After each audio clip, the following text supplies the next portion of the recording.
Dice así la palabra de Dios. Hay un mal que he visto debajo del cielo y muy común entre los hombres. El del hombre a quien Dios da riquezas y bienes y honra, y nada le falta de todo lo que su alma desea, pero Dios no le da la facultad de disfrutar de ello, sino que lo disfrutan los extraños. Esto es vanidad y mal doloroso. Aunque el hombre engendrare 100 hijos y viviere muchos años, y los días de su edad fueren numerosos, si su alma no se sació del bien y también careció de sepultura, yo digo que un abortivo es mejor que él, porque éste en vano viene y a las tinieblas va, y con tinieblas su nombre es cubierto. Además, no ha visto el sol ni lo ha conocido.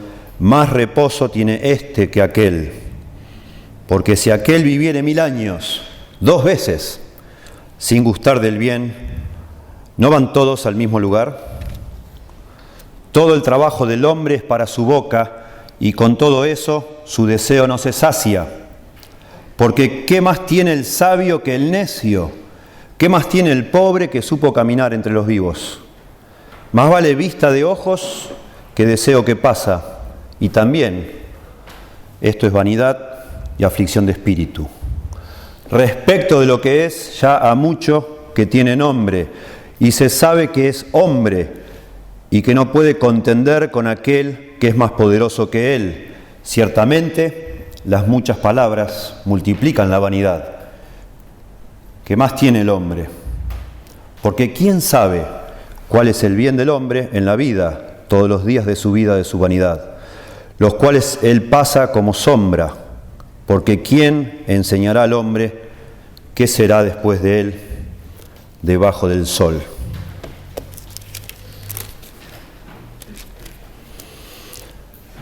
Hace ya unos años, de manera realmente asombrosa, se ha puesto de moda en todo el mundo lo que se llama el Evangelio de la Prosperidad o la teología de la prosperidad. Es asombroso que algo tan absurdo, tan en contra de lo que la Biblia dice, tan antagónico justamente de lo que la Biblia nos muestra, pueda ser tan abrazado por tantas personas a lo largo del mundo. Es asombroso que personas que digan creer en Dios y representar a Dios le estén diciendo a la gente que venga, que Dios le va a bendecir, venga, que Dios le va a prosperar, haga tal o cual cosa, que Dios le va a multiplicar, llene un cheque con la cantidad más grande que pueda y mándemelo, que Dios me ha mostrado que se lo va a multiplicar por 10, o cosas por el estilo. Es asombroso. Y eso, ustedes saben, acá no estamos ajenos en Argentina, es todo esto que estoy diciendo tiene una apariencia pero evidente de engaño, y aún así las personas lo siguen. Es asombroso, realmente. Hace unos años nos tocó acá un caso muy cercano, muy particular, de una señora que empezó a venir a esta iglesia. Ella venía en silla de ruedas. Mi hija Carolina, que tenía en ese momento unos 11 años, la iba a buscar como a 10 cuadras de acá y la traía andando por la calle con la silla de ruedas, cruzando la vía, y al final empezaron a ir varias personas porque llegaba mi hija agotada de buscarla. Bueno, empezamos a visitarla en su casa. La señora un día, después de haber estado unos 3 o 4 servicios acá, estaba yo sentado en su casa y un día me cuenta la historia de cómo ella empezó a ir a una de estas iglesias que enseñan el Evangelio de la Prosperidad, y allí le dijeron que ella no iba a poder caminar hasta que diera una muestra concreta de su fe, que Dios iba a prosperarla si ella mostraba fe. Y ella le dijo: yo soy muy pobre, y sí lo es. Vive, no sé si vive todavía, o vivía en una casa toda rota, y en su casa vivían como 3 familias. Una señora muy pobre, su marido había sido tambero. Bueno, ella dijo: no tengo nada. No puede ser, le dijo el pastor. Algo tiene que tener usted para demostrar su fe. Y la mujer pensó y pensó y dijo: bueno, mire, yo en realidad lo único que tenemos es que mi marido ha trabajado en blanco toda su vida, ahora está jubilado. Él fue tambero en Las Heras, atendí un tambo y bueno, nosotros por causa de eso tenemos la posibilidad de sacar un préstamo en el banco. Le dijo, bueno, saque el préstamo, le dijo el pastor. Y la señora me explicaba todo esto, yo no podía creer. Me explicaba todo esto y en un momento paró y fue y hizo venir a su marido, que no quería ni saber nada con pastores, el hombre, obviamente. Y me trajo todos los recibos del Banco Provincia y cómo el hombre todavía estaba pagando el crédito. Y la mujer seguía en silla de ruedas, obviamente. Y le hicieron sacar un préstamo para que el Señor la sane. Interesante. Bueno, en la segunda visita tuve la oportunidad hermosa de predicarles el Evangelio a toda la familia, de explicar lo que realmente significa la gracia de Dios y la fe, etc. Bueno, ustedes, yo les veo las caras de acá y veo la indignación que produce saber una historia así. Bueno, lo último que supe de esa señora es que sigue yendo a esa iglesia. Es asombroso, ¿verdad? Que el ser humano prefiera un engaño de esa forma que a la verdadera fe. Es asombroso. Yo digo que de lo que habla, que el Evangelio de la prosperidad sea una corriente tan fuerte hoy en día, solo habla de cómo está nuestra cultura, de lo materialista y egoísta y centrada en uno mismo y egocéntrica que es nuestra cultura. Y por eso tiene llegada o pegada semejante barbaridad, porque la gente está dispuesta a hacer lo que sea con tal de tener más bienes materiales, a prosperar, a tener salud, dinero y amor, ¿verdad? Cualquier cosa. Lo peligroso de cualquier herejía es que siempre tienen una pizca de verdad, algo de verdad tienen, si no, la gente no lo agarraría, ¿verdad? Y lo asombroso de esto, de esta doctrina de la prosperidad es que si usted lee la Biblia, algo de cierto hay en la Biblia. En el Antiguo Testamento, sobre todo, se promete que Dios va a prosperar a los fieles, varias veces. La Biblia menciona que Dios bendice a las personas que le siguen a Él. Desde el principio ya, desde los libros de Moisés, así se dice, por ejemplo, Deuteronomio 28, cuando Moisés junta a todo el pueblo en dos montes uno frente al otro y ellos proclaman las bendiciones y las maldiciones de obedecer o desobedecer la ley de Dios. Y las bendiciones tienen que ver con prosperidad y prosperidad física y material. El gran problema y la vuelta de tuerca, por decir así, que se le da a esto, es que no es ríndase a Dios, sirva a Dios, viva para Dios, y Dios se va a encargar de todo lo demás, como dice el Señor Jesús, buscad primeramente el reino de Dios, y todas estas cosas os serán añadidas. Sino la barbaridad y la blasfemia de este tipo de enseñanza es que Dios podría llegar a estar al servicio suyo si usted hace los movimientos adecuados, digamos así, o dice las frases adecuadas o hace lo que tal o cual líder le dice que haga. Dios de alguna manera va a servir sus necesidades y nunca se le invita a la persona a ponerse la persona al servicio de Dios. Jamás. Jamás. Solo es una introducción esto y no vamos a dar un sermón sobre la teología de prosperidad, pero solo como muestra, y no quiero la verdad leer demasiadas cosas porque son todas indignantes, las cartas que estas personas mandan a los incautos o no sé. Pero noten nada más una lista de los libros más populares de la teología de la prosperidad. Un libro se llama ¿Cómo escribir su propio boleto con Dios? La piedad es lucrativa, se llama otro de los libros. Las leyes de la prosperidad. El poder creativo de Dios trabajará para usted. Otro libro. Liberando la capacidad de Dios mediante la oración. La fórmula de Dios para el éxito y la prosperidad. Otro libro, La llave maestra de Dios para la prosperidad. Viviendo en prosperidad divina, etc. ¿Sí? Promesas, promesas y promesas. Yo digo que con la Biblia en la mano uno debería decirle a la gente, en vez de venga, que Dios le va a dar todo lo que usted desea, deberíamos decirle, venga Dios, que Dios le va a cambiar todo lo que usted desea.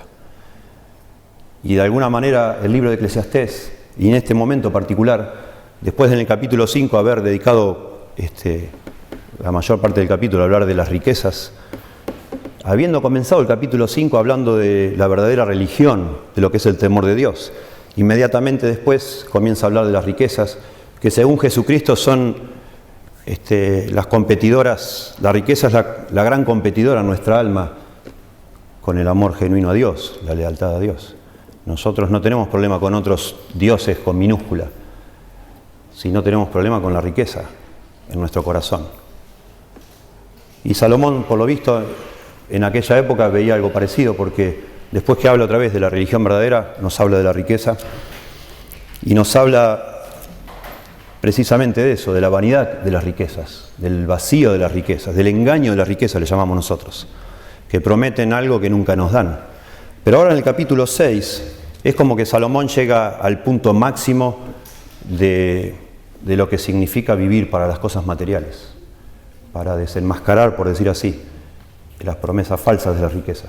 Yo le llamé a este sermón cuando tenemos todo y no disfrutamos nada. Y eso es lo que acá está mostrando Salomón, inventando una situación que no necesariamente es real, es algo que él se imagina, un hombre, una persona que a lo mejor tiene todo lo que una persona puede desear y aún así no es feliz, no está feliz. Dice así: hay un mal que he visto debajo del cielo y muy común entre los hombres. Acá claramente empieza una nueva sección, como varias veces así ha dicho Salomón: hay tal o cual cosa, ¿sí? He visto tal o cual cosa. Y empieza acá Salomón a decirnos otra vez de algo que es trágico, un gran mal, dice, es una tragedia, algo realmente que nos causa dolor, nos causa tristeza que sea así, pero es algo muy común, dice Salomón, no es algo raro, no es algo extraño, es algo muy común entre los hombres. Y dice, empieza a describir, verso 2, el del hombre a quien Dios da riquezas y bienes y honra, y nada le falta de todo lo que su alma desea. Imagínense ustedes, una persona que tiene todo lo que quiere, supuestamente lo que se ofrece hoy a través de esta teología de la prosperidad, tener todo lo que usted desee. Bueno, acá dice Salomón, va a hablar de un hombre hipotético, pero dice que es algo común esta persona hipotética. Una persona tiene todo lo que desea, pero Dios, dice, no le da la facultad de disfrutar de ello, sino que disfrutan los extraños, lo disfrutan los extraños. Salomón acá nos va a describir una persona que tiene una prosperidad completa, en todo sentido. Una persona que lo tiene todo lo que él quisiera, ¿sí? Probablemente Salomón hable de sí mismo.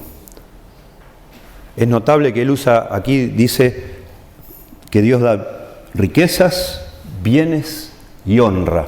Cuando usted va a Segunda Crónicas, capítulo 1, yo lo leo, dice el escritor de Crónicas que Dios le dio a Salomón riquezas, honra y bienes, las tres cosas, lo mismo que menciona acá. Dice así, Segunda Crónicas 1:11, y dijo Dios a Salomón, por cuanto hubo esto en tu corazón, y no pediste riquezas, bienes o gloria, ni la vida de los que te quieren mal, ni pediste muchos días, sino que has pedido para ti sabiduría y ciencia para gobernar a mi pueblo, sobre el cual te he puesto por rey.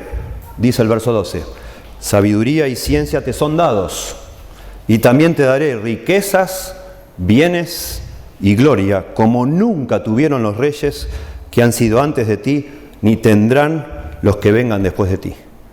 Salomón fue un hombre que lo tuvo todo.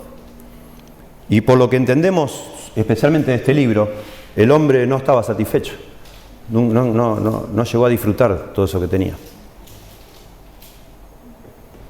Incluso como acá dice, pensando en la tragedia de esta persona que no puede disfrutar, y no solo no puede disfrutar, sino que un extraño va a disfrutar lo que él consiguió. Es posible de nuevo que sea Salomón, y que esté pensando en un hombre llamado Jeroboam. Cuando Salomón ya es viejo y muere, lo sucede su hijo Roboam, pero Roboam es un necio, y Roboam hace subir los impuestos en Israel, de tal manera que un montón de personas se rebelan contra su reinado, y de las 12 tribus de Israel, 10 tribus, como si fueran, imagínense, provincias o estados, De las 12, 10, todas las tribus del norte, se van todas, se deciden formar un país aparte y ponen a su cargo a un hombre llamado Jeroboam.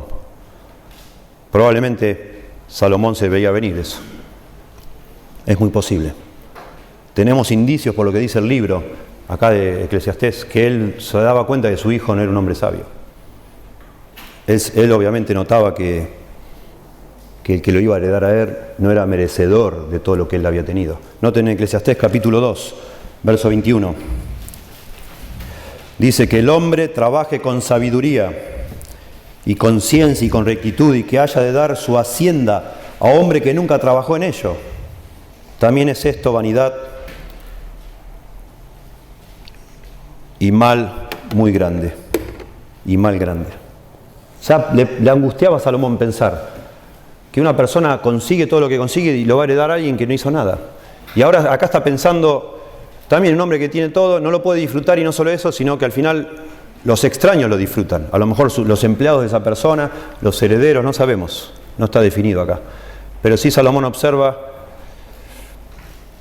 que hay personas a las cuales Dios le da todo, pero no les da la capacidad de disfrutar. Y ese es el punto acá. Dios es el dador de todo lo que tenemos.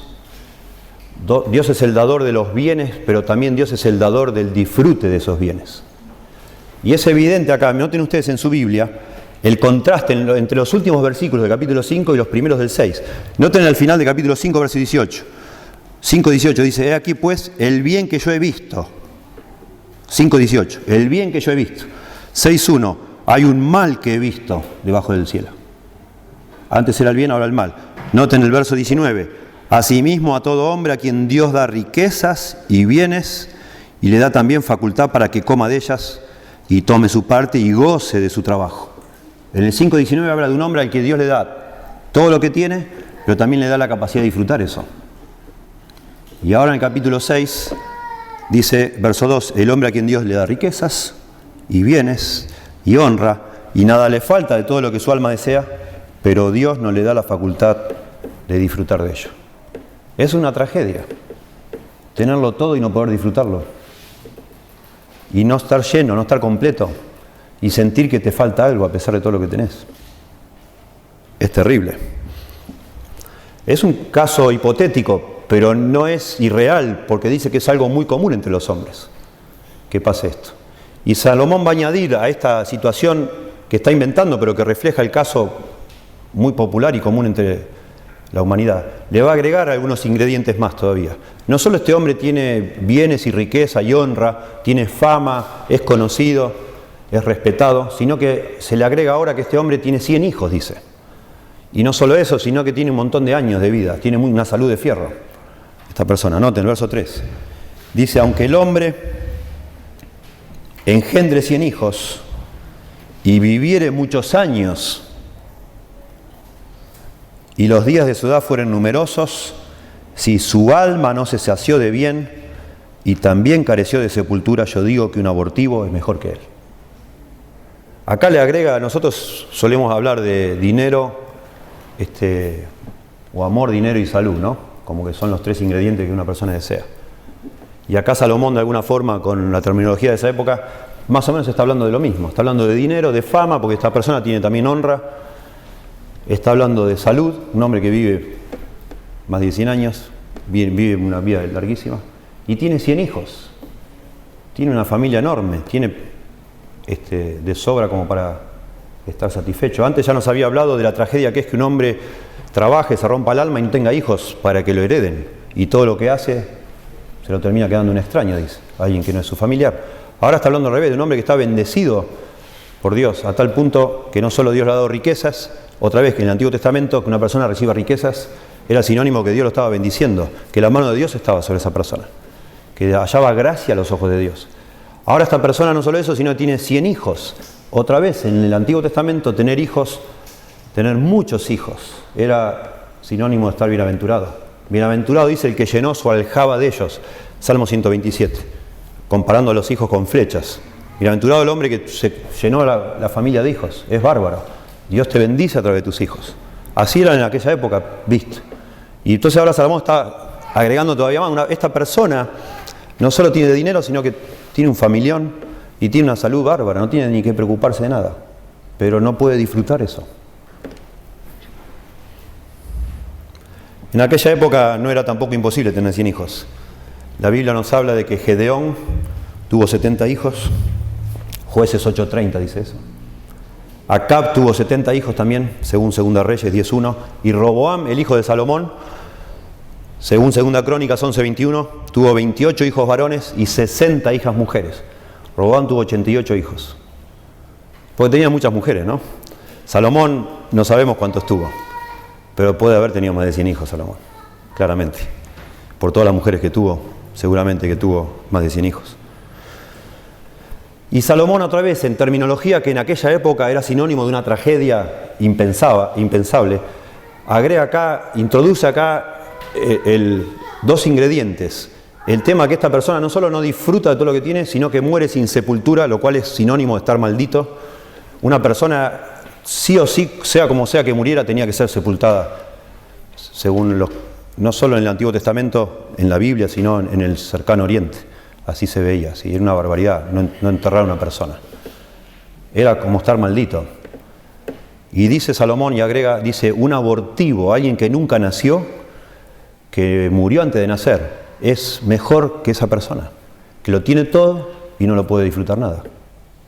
Dice acá, fíjense, verso 3, si su alma no se sació del bien y también careció de sepultura, yo digo, dice Salomón, que un abortivo es mejor que él. Una persona que nunca nació está en ventaja de alguien que lo tuvo todo y no pudo disfrutar de nada. Y explica por qué, verso 4. Porque este es el abortivo, el que no llegó a nacer. En vano viene, no puede nacer. Y a las tinieblas va y con tinieblas su nombre es cubierto. No está diciendo que un abortivo no es salvo. Está diciendo que nunca va a ser conocido, nadie jamás va a tener memoria de él. Nadie lo vio jamás, él no vio la luz, él no vio el sol, no vio el mundo, nadie lo conoció y nadie va jamás a recordarlo a él.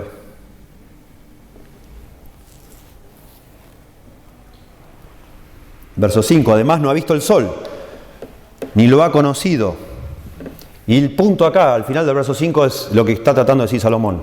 Más reposo tiene que aquel. Aquel es el hombre que vivió 200 años, con un montón de hijos, con un montón de riquezas y de poder, pero no pudo disfrutarlo. Esa persona tiene más angustias, más frustración, más desilusión en la vida, sufre más cosas, a pesar de toda la prosperidad que Dios le ha dado, que alguien que nunca llegó a nacer. El que nunca llegó a nacer, dice acá, más reposo tiene que el otro. Otra vez, el tema del reposo no es la primera vez que lo menciona Salomón. Fíjense, por ejemplo, 4:6.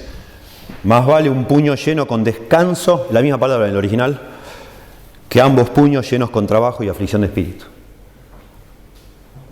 Salomón, y de pronto se está refiriendo al mismo, Salomón lo tuvo todo, absolutamente todo. Pero él lo que no tuvo fue eso, descanso, paz interior, satisfacción, ¿sí? Calma interior, decir, bueno, no estuvo contento Salomón con la vida. Y sabe de lo que está hablando. Y el verso 6, otra vez justificando toda esta exageración que le está diciendo en un sentido, dice, pero porque si aquel viviere 1000 años, aquel está hablando otra vez, la persona que recibe todo, ahora ya no 200 años, una vida larga, sino 1000 años, 2 veces dice acá, o sea, vive 2000 años. Matusalén vivió casi 1000 años, ¿verdad?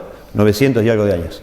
Salomón está diciendo, si esta persona viviera 2000 años, 1000 años 2 veces, casi que diríamos si fuera inmortal.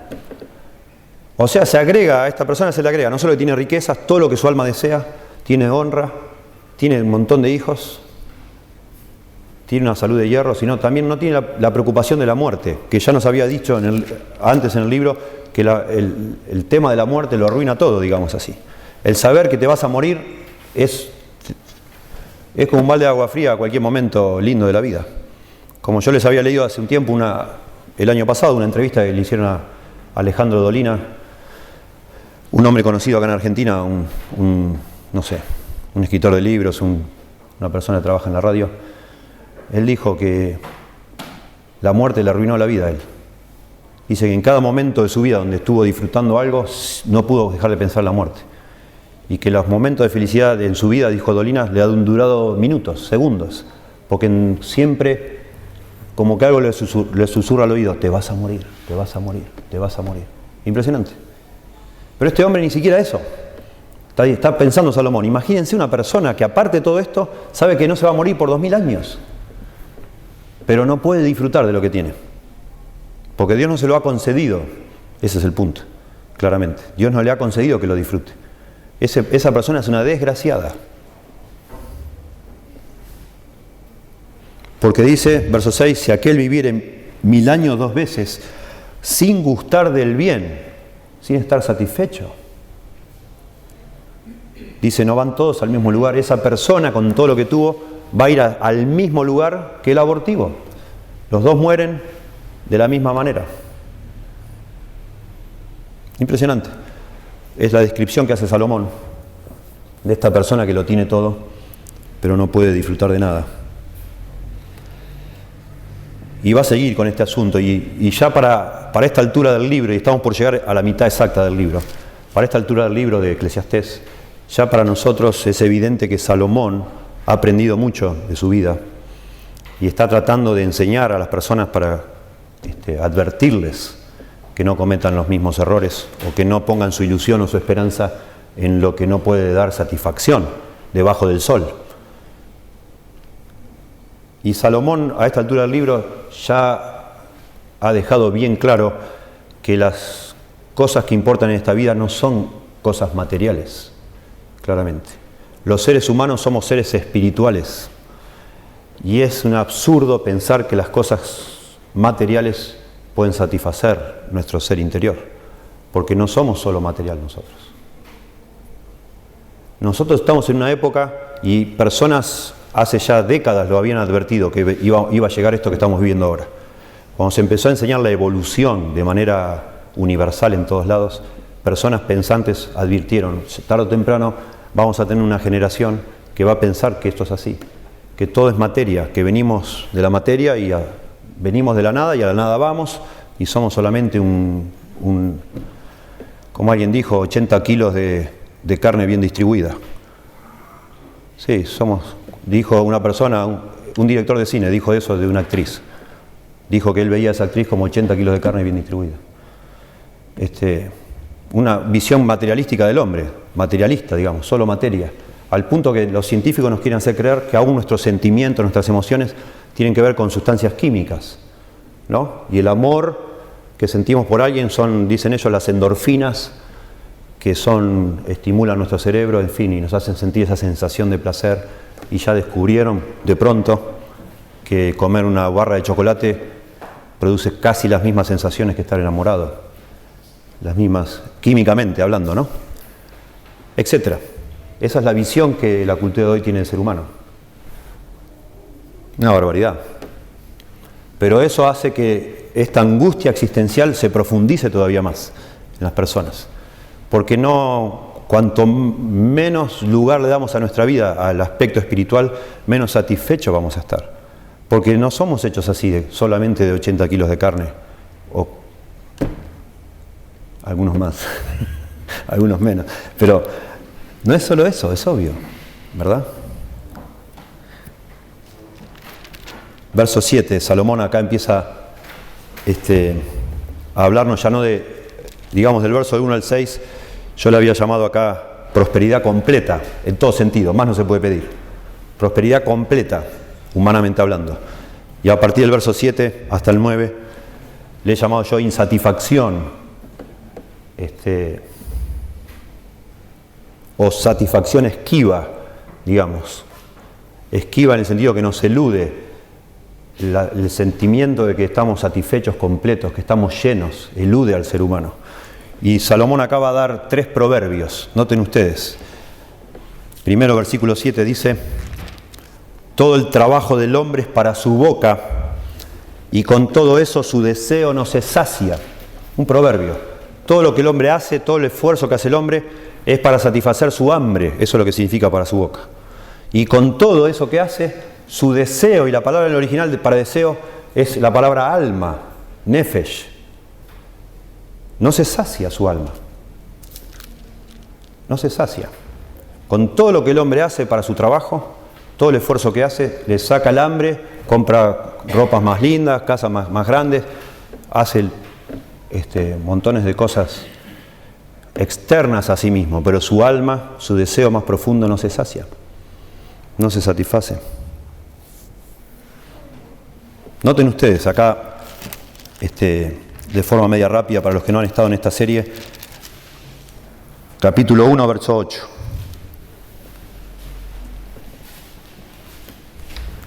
Capítulo 1, verso 8. Dice: todas las cosas son fatigosas, más de lo que el hombre puede expresar. Nunca se sacia el ojo de ver ni el oído de oír. Ahí empieza Salomón a mencionar la insatisfacción. Capítulo 4, verso 8. Está un hombre solo y sin sucesor, que no tiene ni hijo ni hermano, pero nunca cesa de trabajar, ni sus ojos se sacian de sus riquezas. Ni se preguntan, ¿para quién trabajo yo y defraudo mi alma del bien? También esto es vanidad y duro trabajo. Capítulo 5, verso 10. El que ama el dinero no se saciará de dinero. Y el que ama el mucho tener no sacará fruto. También esto es vanidad. Y ahora dice que todo lo que el hombre hace en su trabajo es para su boca, para saciar su hambre. Sin embargo, con todo esto, su deseo, su alma no se sacia, no se satisface. Porque la satisfacción, obviamente, la conclusión es esta, viene de otro lado, no de nuestro trabajo. En segundo lugar, segundo proverbio, dice: porque ¿qué más tiene el sabio que el necio? ¿Qué más tiene el pobre que supo caminar entre los vivos? Este proverbio también, ¿qué más tiene el sabio que el necio? Ahora apunta a que realmente no hay diferencia. Sea que uno sea sabio o no sea sabio, sea rico o sea pobre, no hay diferencia. La necesidad del hombre es la misma, interna, interior. Ya lo había analizado en el capítulo 1, él se propuso en un momento de su vida, él era un hombre sabio, el más sabio que jamás existió. Dice en el capítulo 2 que se propuso ser un necio y hacer como hacían los necios, vivir para divertirse y salir de fiesta y vivir para pasarla bien, y aún así dice, no encontró nada.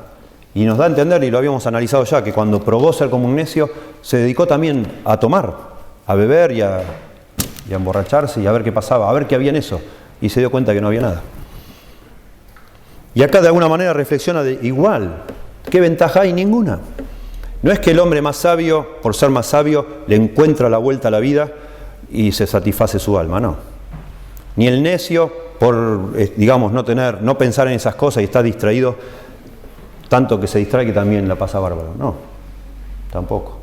Ni aún el pobre, dice acá, que supo caminar entre los vivos, que no tuvo problema de la riqueza, que ya venía discutiendo en el capítulo 5, que al rico no le dejan dormir sus riquezas, etc.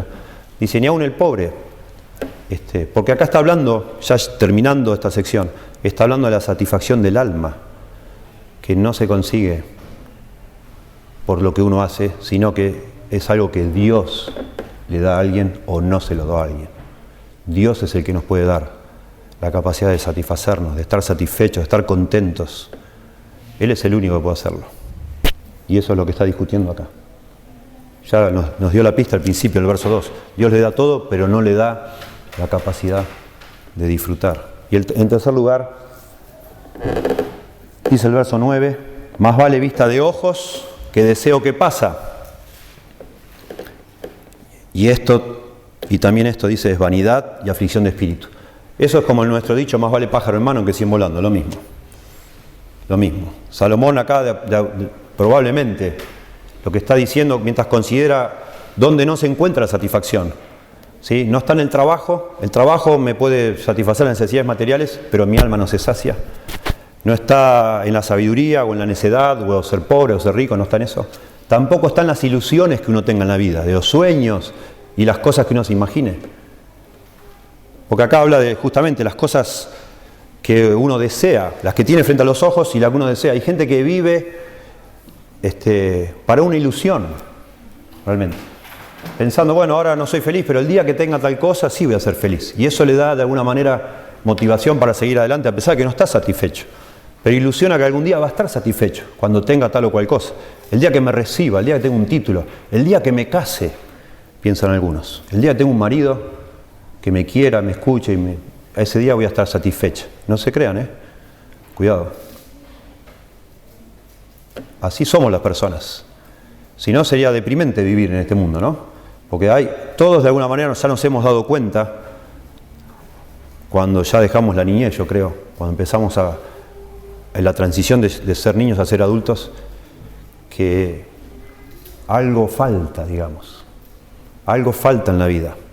Y a pesar de que usted trate de acallar eso con diversión o con lo que sea, en algún momento esa angustia existencial persiste y persiste y persiste. ¿Sí?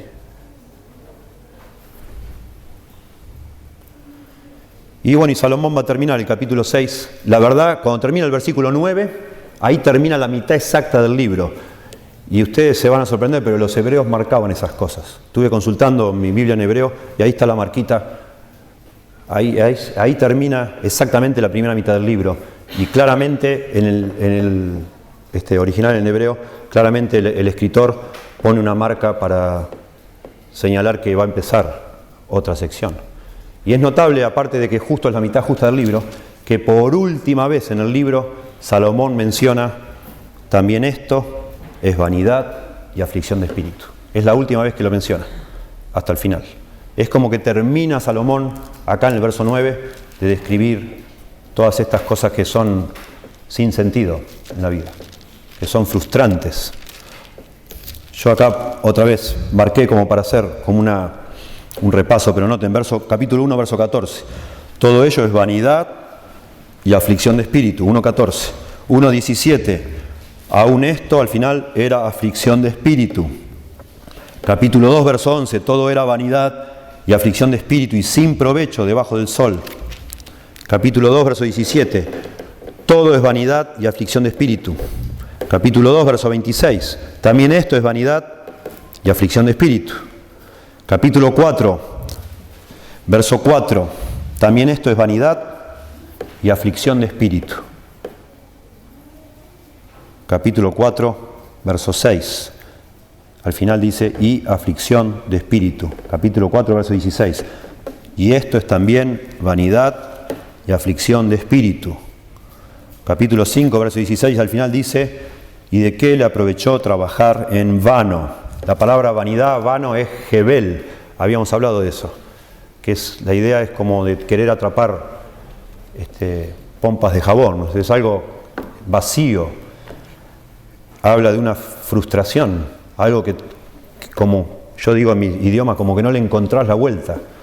Y Salomón, además de esta palabra, vanidad y aflicción de espíritu, repite insistentemente la frase debajo del sol, debajo del sol, debajo del sol.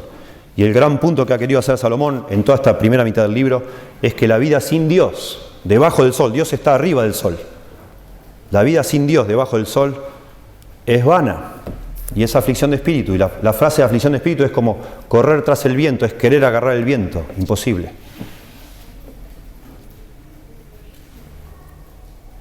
Y los versos que siguen, 10, 11 y 12, dudaba yo si frenar acá y dejar eso para otro día, pero no, vamos a verlo ahora. Los versos que siguen realmente sirven como introducción a la última mitad del libro, pero si lo vemos en conexión a lo que estamos terminando ahora, también son un excelente resumen de todo lo que quiso decir Salomón en la primera mitad. Y lo que va a enfatizar ahora Salomón en estos 3 versículos, 10, 11 y 12, es que Dios es soberano. Dios tiene el control, Dios tiene el dominio. Él hace lo que quiere. Él hace lo que Él quiere. Y es una muy buena introducción a lo que sigue porque Salomón va a empezar a discutir las desigualdades que hay en este mundo, que él observa, que todos observamos. Capítulos 7 y 8. Que no todo es como debiera ser, como nos gustaría, pero Dios es soberano y Él hace lo que Él quiere. Y ya venía reflexionando de eso también antes. ¿Sí?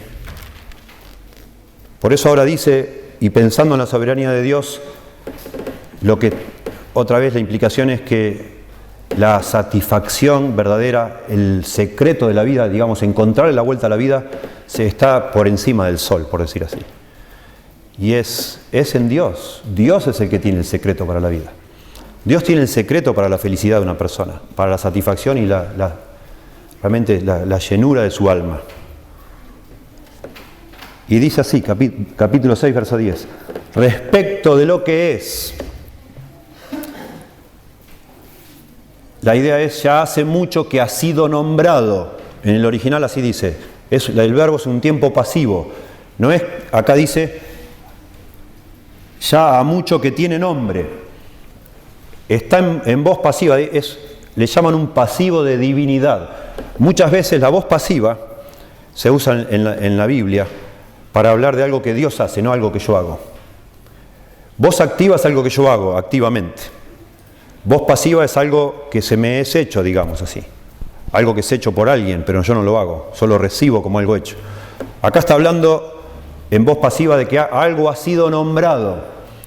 Y la implicación es que Dios lo ha nombrado. Todo lo que es, todo lo que existe, ha sido nombrado.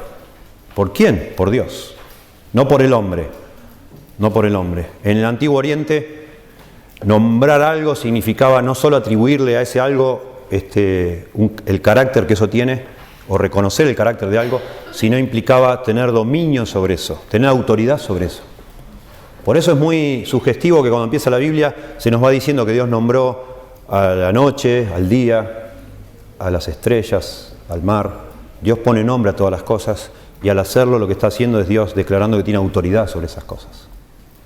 Y al hombre le pone Adán. Y la palabra hebrea para hombre es Adam, que viene de la palabra Adamá, que significa tierra, porque el hombre fue tomado de la tierra.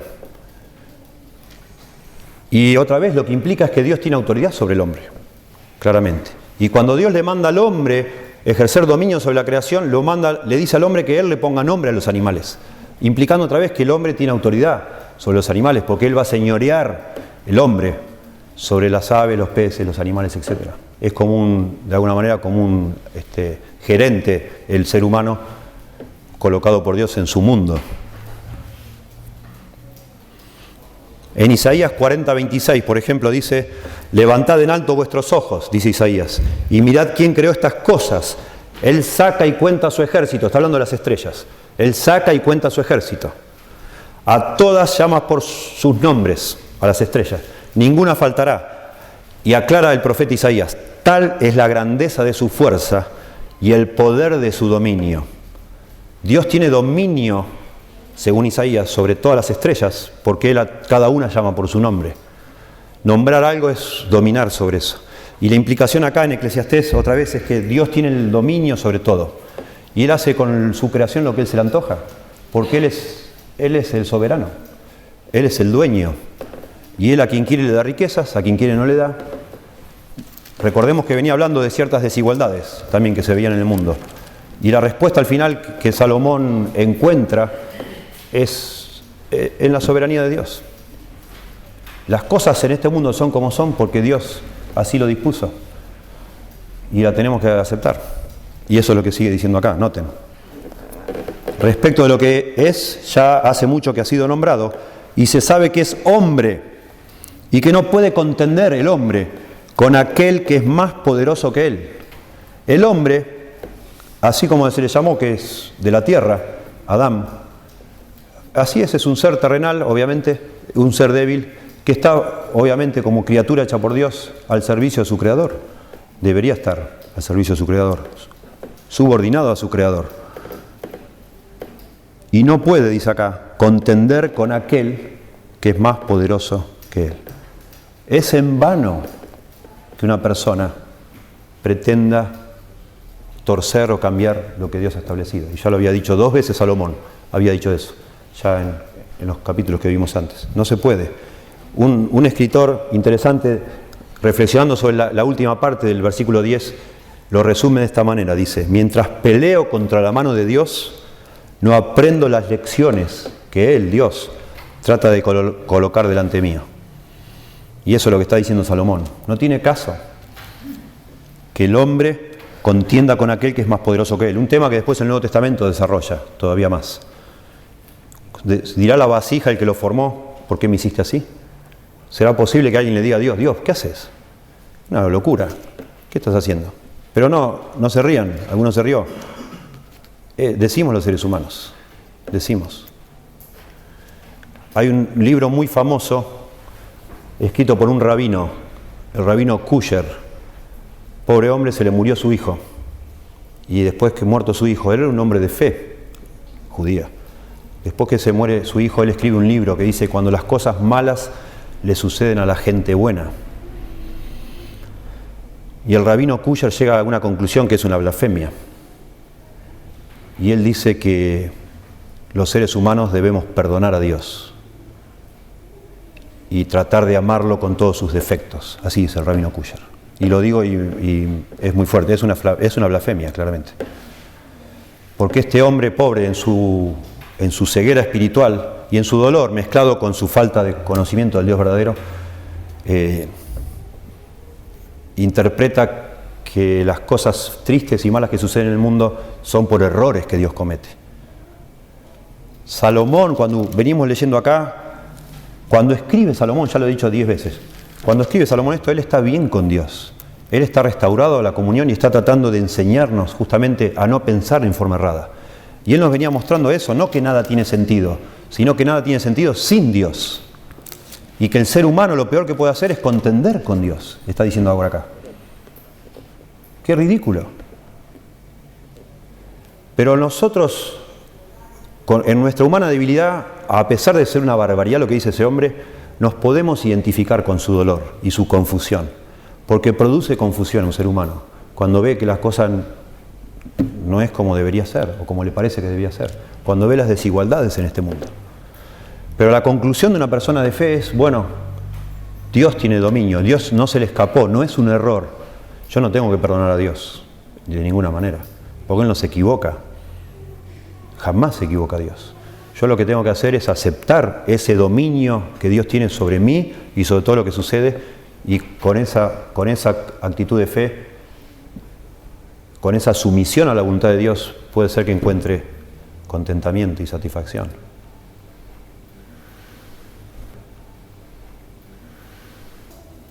Verso 11. Ciertamente, las muchas palabras multiplican la vanidad. ¿Qué más tiene el hombre? Está hablando de las palabras que hace una persona que contiende, las palabras que profiere un ser humano cuando contiende con su hacedor, con el que domina todo. Son vanidad. Más hablas, peor es. Como dijo Job, que también estuvo ahí a punto de decir barbaridades. Y después Dios le pregunta y dice, y quiere que Job le conteste: yo te pregunto y tú me responderás. Y Dios empieza a hacer preguntas. ¿Estabas tú cuando yo hice esto? ¿Estabas tú cuando hice lo otro? ¿Sabés cómo hacer esto? ¿Sabés cómo darle comer a las cabras cuando paren? ¿Sabés esto? ¿Sabés cómo hacer que llueva, que granizo? Y cuando termina Dios de hacer todas las preguntas, espera para que Job conteste, y Job no contesta nada. Y vuelve a la carga Dios con más preguntas. ¿Podés contra el poder de Leviatán? ¿Podés contra el poder de Behemoth? Y empieza a hacer otras preguntas. Si ustedes ven el libro de Job, algún día lo estudiaremos acá, pero van a ver que hay como 2 tandas de preguntas de Dios. La primera tanda es: ¿sabes? Todo pregunta es de si sabe. Y la segunda tanda es: ¿puedes? Y al final Job dice: yo no quiero responder nada. Ya una vez hablé y lo único que dije fueron tonterías. Mejor no hablo más, dice Job. De oídas te había oído, mas ahora mis ojos te ven. Me arrepiento por tanto en polvo y ceniza. Se arrepiente de todas las cosas que dijo. Pero Job pesca, por decir así, el mensaje que Dios le quiere dar, porque Dios al final no le da ningún consejo, solo le hace preguntas. ¿Cuáles? Las 2 preguntas atienden a 2 asuntos. ¿Sabes? La respuesta es: Job, vos no sabes nada, yo no sé nada, usted no sabe nada, Dios sabe todo. Y puedes, es: yo no puedo, Señor. Ok, pero yo sí puedo. Entonces, déjame a mí, que yo sí sé y yo sí puedo. Y vos sos un ser humano. Y Dios sabe y Dios puede. Y de alguna manera, lo que está diciendo Salomón acá es otra vez lo mismo. Si el contentamiento viene de Dios, Dios te da las riquezas, pero Dios también te da la capacidad de disfrutar eso. O aún, después va a explayarse con otros asuntos, aún lo que sea la circunstancia que Dios te dé, Dios te las da, pero también te da la capacidad de en esas circunstancias estar satisfecho, sea cual sea. Déjala la vida en las manos de Dios. Verso 12, porque ¿quién sabe cuál es el bien del hombre en la vida todos los días de la vida de su vanidad? ¿Quién sabe? La respuesta es obvia, solo Dios sabe.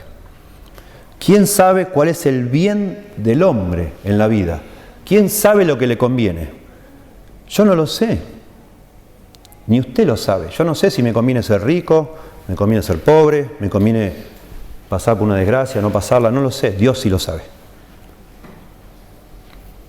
Y esto, como dije, es una introducción a lo que sigue. Si usted escanea con sus ojos nomás el capítulo 7, va a ver que está lleno de proverbios que empiezan: mejor es tal cosa que tal otra, mejor es tal cosa que tal otra, mejor esto, mejor lo otro, y usted lo va a ver. Y de nuevo, como que Salomón empieza a describir lo que Dios dice que es mejor para nuestra vida. Porque nosotros no sabemos. ¿Quién sabe cuál es el bien del hombre en la vida, todos los días de la vida de su humanidad? Dios sabe. Los cuales Él pasa como sombra, el hombre, rápido. Porque ¿quién enseñará? Otra vez, ¿quién va a enseñarnos al hombre qué será después de él debajo del sol? Dios. Otra vez. En otras palabras, la respuesta para la satisfacción del ser humano está en Dios, obvio, claramente. Y eso es clarísimo en la Biblia. Un escritor ha dicho, de toda esta primera parte del libro de Salomón, los primeros 6 capítulos, que Salomón sistemáticamente ha ido cerrando todas las puertas y dejó solo una puerta abierta, la puerta de la fe en Dios. Y después va a volver a la carga al final del libro. Dice: el fin del discurso hablado es este: teme a Dios y guarda sus mandamientos, porque este es el todo del hombre. En eso consiste la vida, en tener una linda relación con Dios. Y ahí encontramos la llenura del alma.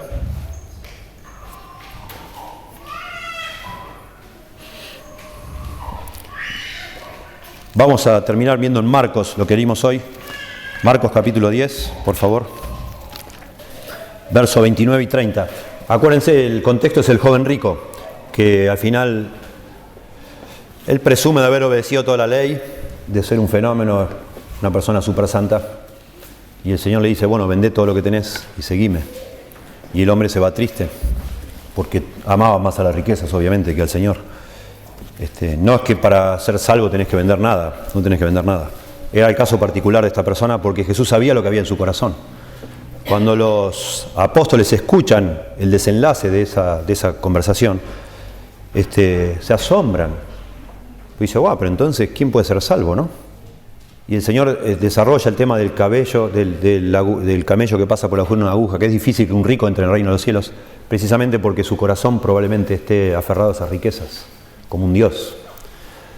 Y uno de los apóstoles dice: Señor, nosotros lo hemos dejado todo por ti, ¿qué recibiremos? Pensando, eso está bien desarrollado en Mateo, capítulo 18. Como diciendo: bueno, este hombre se fue triste porque no vendió nada, pero nosotros hemos dejado todo, Señor. Éramos pescadores, dejamos todo nuestro negocio y te estamos siguiendo. ¿Somos salvos entonces? Y el Señor, acá en Marcos me gusta mucho, noten el verso 28. Entonces Pedro comenzó a decirle: aquí nosotros lo hemos dejado todo y te hemos seguido. Como diciendo: ¿y a nosotros qué nos va a tocar? Y contesta el Señor, versos 29 y 30. Respondiendo Jesús dijo: de cierto os digo que no hay ninguno que no haya dejado casa, o hermanos, o hermanas, o padre, o madre, o mujer, o hijos, o tierras, por causa de mí y del Evangelio. Y noten lo que dice el verso 30. Que no reciba 100 veces más ahora en este tiempo casas, hermanos, hermanas, madres, hijos y tierras, con persecuciones, y en el siglo venidero la vida eterna. Maravilloso. Esto habría que dar un sermón entero para no torcerlo. Esto es material completamente carne de cañón para manipuladores, digamos, para hacerte vender tu casa, dejar tus cosas, y Dios te va a bendecir, te va a dar 10 veces más, o 100 veces más, dice acá. No es lo que está tratando de decir el Señor. No está el Señor acá tratando de que hagamos negocios con Él para que nos dé cosas.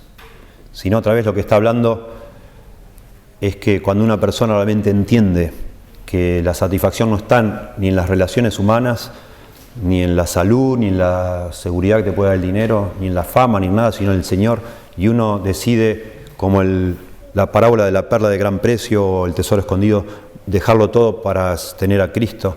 El Señor nos bendice como nadie nos puede bendecir. Y lo primero que el Señor nos bendice es con satisfacción. Sea lo que sea que nos toque, aún acá dice con persecuciones. Nos da satisfacción, nos da la llenura del corazón, que es nuestra gran necesidad. Realmente, ¿sí? Bueno, oremos. Señor, te damos gracias por tu palabra. Y tú sabes nuestra necesidad, cada uno de aquí estamos en un distinto nivel, digamos así, espiritualmente hablando, en cuanto a nuestra relación contigo.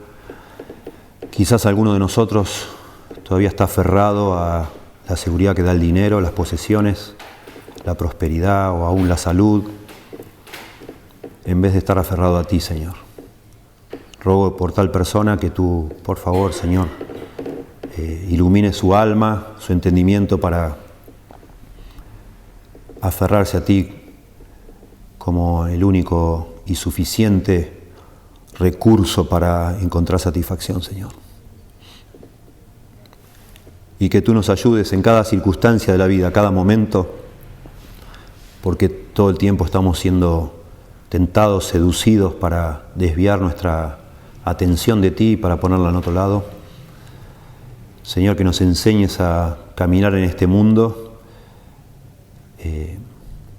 aferrados a ti como la fuente de la satisfacción y no a otras cosas. Que nos enseñes, Señor, a usar de los bienes que tú nos das, porque tú nos das, dice la Biblia, más de lo que pedimos o entendemos, y seguro más de lo que necesitamos a todos nosotros nos das.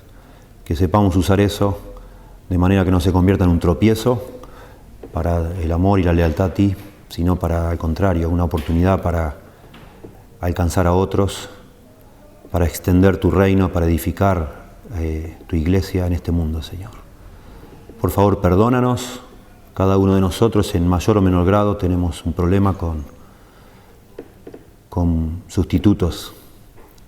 Y el dinero es el gran atractivo, Señor. El que más nos atrae de todos los sustitutos posibles al amor a ti, Señor. Que tú nos ayudes, por favor, que sepamos mirar cada día a Jesús y encontrar en Él la satisfacción que nuestra alma necesita o busca y no puede encontrar en ninguna parte sino solo en ti, Señor. Le damos gracias por Jesús. En su nombre oramos. Amén.